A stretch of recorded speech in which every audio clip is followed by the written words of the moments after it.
नमस्कार विद्यार्थी मित्रो. आज आपण समजून घेणार आहोत रोमन भूगोलतज्ञांचे भूगोलशास्त्रातील योगदान. ग्रीकांच्या पाडावानंतर युरोपातील सत्ता रोमनांच्या हाती आली. युरोप, आशिया यांच्या विस्तृत भागावर आक्रमण करून रोमनांनी आपली सत्ता मध्य आशिया, ब्रिटन, फ्रान्स, मध्य युरोप, आशिया मायनर, अल्बेनिया येथे प्रस्थापित केले. पॉम्पे, जुलियस सीझर, ऑगस्टस यांनी रोमन साम्राज्याचा विस्तार केला. भूगोलाच्या दृष्टीने ऐतिहासिक व प्रादेशिक भूगोलाची या काळात विशेष वाढ झाली. रोमनांनी जगापुढे नवीन सूत्र हे स्पष्ट केले. साम्राज्य विस्तार जर करायचा असेल तर तेथील भौगोलिक प्रदेशाची माहिती ही असणे आवश्यक आहे. यामधूनच साम्राज्य विस्तार आणि भूगोलाचा अभ्यास हा एकमेकांशी संलग्न झाल्यामुळेच प्रादेशिक भूगोल याची अधिक विकास हा रोमन कालखंडात झालेला दिसून येतो. रोमन कालखंडात दोन महत्त्वपूर्ण भूगोलतज्ञ होऊन गेले. एक म्हणजे स्ट्रॅबो आणि दुसरा टॉलेमी. या दोघांचं भूगोलशास्त्रातील योगदान अत्यंत महत्त्वपूर्ण आहे. प्राचीन काळातील भूगोलातील ज्ञान आज मुख्यत्वे करून स्ट्रॅबोमुळेच उपलब्ध आहे, कारण त्यापूर्वीच्या विचारवंतांचे बहुतेक लेखन हे नष्ट झालेले आहे. यामुळेच आज आपण स्ट्रॅबो आणि टॉलेमी या दोन भौगोलिक विचारवंतांचं भूगोलातील योगदान हे समजून घेणार आहोत. स्ट्रॅबो या रोमन भूगोलकाराचा जन्म तुर्कस्तानातील ॲमेस या शहरात इसवी सन पूर्व 64 सालात झाला. त्याच्या शिक्षणावर ग्रीकांच्या विचारसरणीचा प्रभाव होता. एरिस्टोडोमस या तज्ज्ञाच्या मार्गदर्शनाखाली त्यांनी त्यांचे शिक्षण पूर्ण केले. त्यांनी त्यांच्या आयुष्यात विविध सफरी केल्या. काळ्या समुद्राची किनारपट्टी, इटलीचा पश्चिम भाग, कॉकेशियस प्रदेश या ठिकाणी केलेल्या प्रवासातील विविध निरीक्षणे यामुळे त्यांचे भूगोलाबाबतचे ज्ञान हे वृद्धिंगत झाले. कोणताही प्रवास करत असताना त्यांनी स्वतःची टिपणे ठेवलेली होती. भौगोलिक निरीक्षण या टिपणांमधून विस्ताराने नोंद केलेले होते. त्यांच्याकडे स्वतःचे असे ज्ञान होते. ग्रीकांचे असणारे ज्ञान त्यांनी जतन करून जगापुढे आणलेले होते आणि त्याचबरोबर ते ज्या कालखंडात जन्माला आले त्यावेळेस रोमन भूगोलकारांनी देखील विविध संकल्पना विकसित केल्या होत्या. त्याचे देखील ज्ञान हे त्यांना प्राप्त झाले होते. स्ट्रॅबो यांनी विविध ग्रंथांचे विस्तृत असे लेखन केले. पूर्वीच्या विचारवंतांच्या लेखनाशी संबंधित हिस्टॉरिकल मोमाईर नावाचा ग्रंथ त्यांनी लिहिला. या ग्रंथांचे 43 खंड आहेत. यापैकी 17 खंड हे भूगोल विषयाचे लिहिलेले आहेत. या भूगोल विषयाविषयी त्यांनी प्रस्तावना खंड 1 व 2 यामध्ये केलेली आहे. स्पेन व इंग्लंड या देशांची भौगोलिक रचना, तेथील सामाजिक आणि त्याचबरोबर आर्थिक स्थिती याविषयीचे विस्तृत लेखन हे खंड 3 यामध्ये आढळते. याबरोबरच खंड 4 यामध्ये फ्रान्स, खंड 5 व 6 इटली व सिसिली बेटे यांच्याविषयीचे विस्तृत लेखन त्यांनी केलेले दिसून येते. खंड 7 मध्ये राईन व डॅन्यूब या नद्यांच्या खोऱ्यांविषयी माहिती दिलेली दिसते. खंड 8, 9, 10 यामध्ये ग्रीस आणि त्या शेजारील विविध देश यांची भौगोलिक माहिती ही त्यांनी नोंद केली आहे.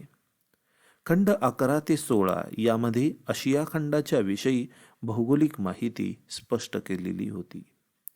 खंड 17 मध्ये आफ्रिका खंड याची भौगोलिक माहिती ही विस्ताराने लिहिलेली आहे. या विस्तृत लेखनामधून आपल्याला स्ट्रॅबोचे असणारे योगदान हे समजून येते. रोमन कालखंडात अवगत असणारे जे काही ज्ञान होते ते जगापुढे स्ट्रॅबोमुळेच आपल्याला पाहायला मिळते. या विविध 17 खंडांमधून त्यांनी प्रादेशिक भूगोलाची विस्तृत माहिती ही स्पष्ट केलेली दिसून येते. पूर्वी लिहिलेले लिखाण हे संदर्भासाठी त्यांनी सुरक्षित ठेवले. स्ट्रॅबो यांच्या मते भूगोलाच्या 3 प्रमुख शाखा आहेत: राजकीय भूगोल, गणितीय भूगोल व खगोलीय भूगोल. खगोलीय भूगोलामध्ये त्यांचे महत्त्वपूर्ण योगदान हे 2 संकल्पनांमधून दिसून येते. पृथ्वी परिघमापनासाठी रेखावृत्त अक्षवृत्त काढणे गरजेचे आहे, हा विचार स्ट्रॅबो यांनी मांडला. पृथ्वीचे उत्तर व दक्षिणेकडील शीतकटिबंध म्हणजेच दोन्ही गोलार्धातील शीतकटिबंध, समशीतोष्ण कटिबंध असे विभाजन पृथ्वीचे करणारा स्ट्रॅबो हा जगातील पहिला शास्त्रज्ञ होता. प्रादेशिक भूगोलाविषयीचे विस्तृत लेखन आपण 17 खंडांमध्ये समजून घेतलेले आहे. नैसर्गिक संरक्षण रोमन साम्राज्याच्या सांस्कृतिक व राजकीय विकासास कारणीभूत ठरले असं त्यांचं मत होतं. प्राकृतिक भूगोलाच्या बाबतीत त्यांनी मांडलेल्या संकल्पना या महत्त्वपूर्ण आहेत. आज देखील MPSC UPSC मध्ये अभ्यास करीत असताना या संकल्पना आपण अभ्यासतो. किंबहुना FYBA मध्ये प्राकृतिक भूगोल शिकत असताना आपल्याला या संकल्पनांचा अभ्यास केलेला दिसतो. म्हणजे आत्तापर्यंत स्ट्रॅबोने मांडलेल्या या विचार किंवा संकल्पना आपल्याला अभ्यासलेल्या दिसून येतात. स्ट्रॅबो यांच्या मते समुद्र पातळीमधील बदलामुळे भूमी स्वरूपे बदलतात. आज देखील जर तुम्ही गुगलवर सर्च केलं सी लेव्हल चेंज तर तुम्हाला जगातील विविध संशोधकांचे रिसर्च पेपर पाहायला मिळतील. प्राचीन काळातील घडामोडींचे फलित मैदाने, पठारे व पर्वत हे निर्माण झाले असं स्ट्रॅबोचं मत होतं. यामधूनच आपल्याला डेव्हिसचा अपक्षरण सिद्धांत जन्माला आलेला दिसून येतो. भूकंप, खचणे, भ्रंश, वळ्या या घडामोडींचे हे भूअंतर्गत घडामोडींचे परिणाम आहेत असं स्ट्रॅबोचं मत होतं. स्ट्रॅबो यांनी त्रिभुज प्रदेशाची निर्मिती कशी होते हे विस्तृतपणे लिखाण केलेले होते. स्ट्रॅबो यांनी गंगा व सिंधूचे त्रिभुज प्रदेश कसे निर्माण झाले आहेत याचे आशिया खंडाच्या लेखनामधून विस्तृतपणे मांडलेले दिसून येते.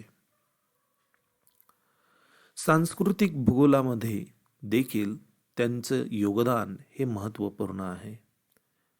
कारण स्ट्रॅबोच्या आधी अशा पद्धतीने विस्तृत लेखन सांस्कृतिक भूगोलाविषयी कोणीही केलेले नव्हते. यामुळेच सांस्कृतिक भूगोल ही शाखा निर्माण होण्यासाठी स्ट्रॅबो यांचे विस्तृत लेखनाचे योगदान महत्त्वपूर्ण ठरते.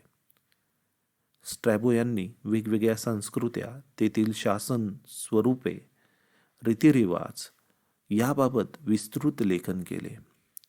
लोकसंख्येची विविधता ही प्रदेशानुसार कशी होते याबाबतचं लिखाणही त्यांचं आपल्याला दिसून येतं. राजकीय भूगोलाच्या विविध संकल्पना स्ट्रॅबो यांनी त्यांच्या ग्रंथलेखनामधून मांडल्या. रोमन संस्कृतीच्या विकासाचे कारण हे नैसर्गिक संरक्षण हे आहे असं स्ट्रॅबो यांचं मत होतं.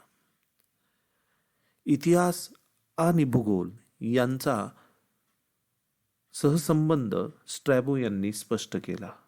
स्ट्रॅबो यांच्या मते इतिहास व भूगोलाचा अभ्यास हा वेगवेगळा होऊ शकत नाही. भूगोलाचा अभ्यास इतिहासाशिवाय व इतिहासाचा अभ्यास भूगोलाशिवाय होणे शक्य नाही हे त्यांनी स्पष्ट केले.